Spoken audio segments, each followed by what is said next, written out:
सध्या सोशल मीडियावर काँग्रेसच्या खासदारांचा संसदेत कुत्रं घेऊन जात असल्याचा व्हिडिओ मोठ्या प्रमाणात व्हायरल होतोय। नेमकं काय झालं तर रेणुका चौधरी या काँग्रेसच्या राज्यसभेच्या खासदार आहेत। अधिवेशनाच्या पहिल्याच दिवशी त्या गाडीतून भटक्या कुत्र्याला घेऊन आल्या आणि हा कुत्रा मुका प्राणी आहे, तो चावत नाही, जे चावतात ते संसदेत बसलेत असं वादग्रस्त वक्तव्य केलं।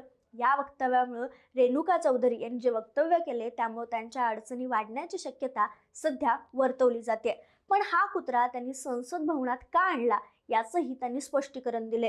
त्या म्हणाल्या, मी संसद भवनात येत होते, मला हा कुत्रा दिसला, मला भीती वाटत होती की कदाचित त्याचा अपघात होईल, मी त्याला उचललं आणि गाडीत घेऊन आले, त्यानंतर मी तो घरी पाठवला। एखाद्याला जीव वाचवण्यास कोणी कसा आक्षेप घेऊ शकतं असं म्हणत हा पाळीव प्राणी, तो चावत नाही, जे चावतात ते संसदेत बसलेत असं सांगत हे विधान करत हा सवाल देखील उपस्थित केलाय। त्यामुळे त्यांच्या या विधानाची मोठ्या प्रमाणात चर्चा होते। भाजपनं देखील यावर त्यांना उत्तर दिलं असून राहुल गांधी जनता तुम्हाला माफ करेल का असा सवाल भाजपकडून विचारण्यात आलाय। त्यामुळे आता हे आरोप प्रत्यारोप तर वाढणार आहेत, मात्र या विधानामुळे चौधरी यांच्या अडचणी वाढतील का हे बघणं महत्त्वाचं ठरणार आहे।